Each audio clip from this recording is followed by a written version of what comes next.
Today is your first thoughts or your first drafts. As I was sitting in my thinking chair, just thinking about those things I was thinking about, having that mind garden, that jump off point, where you get to where you're going to get. I was talking with God and I was just saying, you created everything, and that's awesome. And in that conversation, he was just saying that, everything that ever was, that ever is, going to be, that was, is, and going to be, started off as a thought. When he put things into motion, he thought it, which, equivalents to really just speaking it into being. But we think things through, like this table setup. I had a thought of, man, I want a table. So I went and bought a table, and somebody gave me a table too. But CJ right here, I said, I want a bonsai tree. So I bought a bonsai tree. I had this, when I saw this, I was like, man, that would be perfect for something. That wabi-sabi, imperfection would make perfect for something. And I put them together with my daughter. I can't remember what episode that is, but a few episodes back. And it all started with a thought.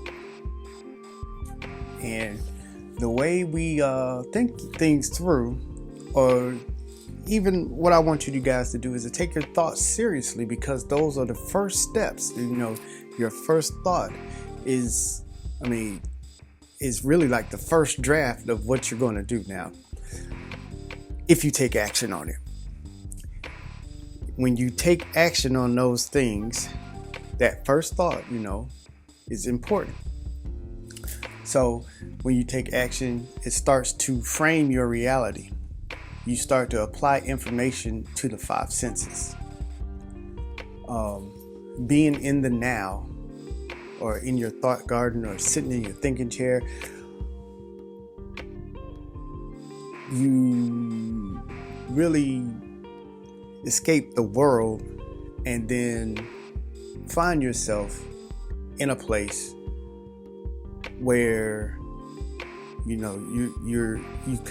got a place that you can commune with God outside of space and time. Yes, it still applies to us because we're human, but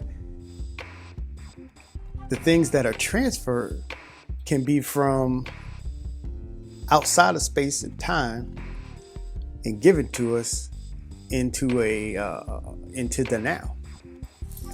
And when we take action on those things, like I said, we start to apply the five senses, and it starts to frame our reality. So that thought of, man, I want a bonsai tree, I could see it. Remember, the information that you have in your thoughts are starting to affect your five senses. As I was putting it together, I could touch it. And it starts to become reality.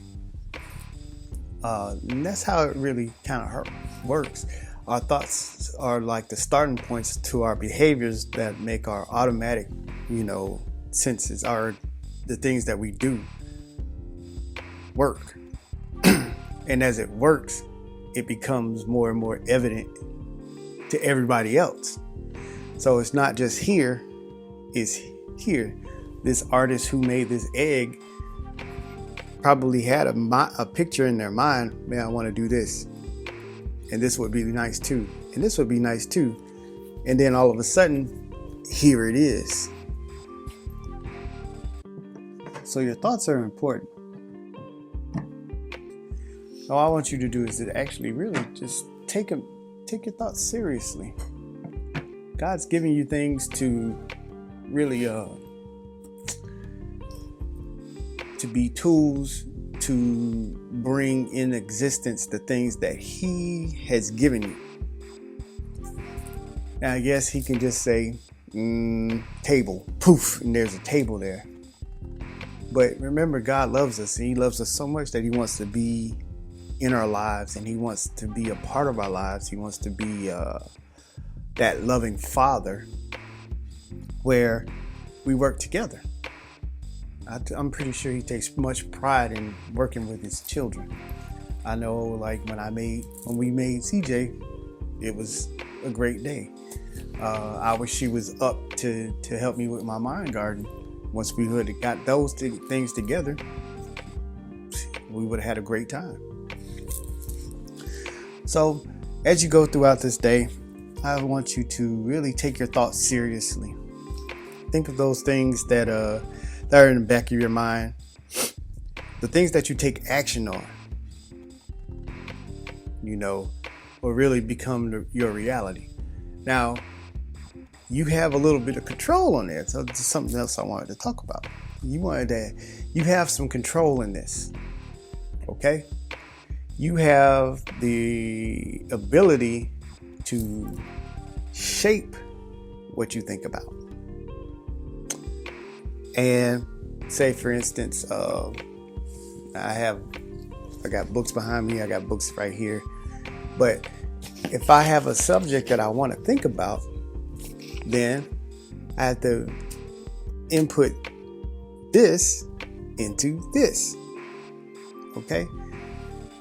I saw a thing yesterday. Somebody posted it was a quote from somebody else, and it was saying that never trust a person whose TV is bigger than their bookshelf. Where are you getting your information from? So if you say, I want to know about this subject, I want to know all about this thing right here, then what you put into here, or let's say it like this, because I was saying your thoughts are your first draft, and those first drafts are whatever you act upon, the beginning of your reality.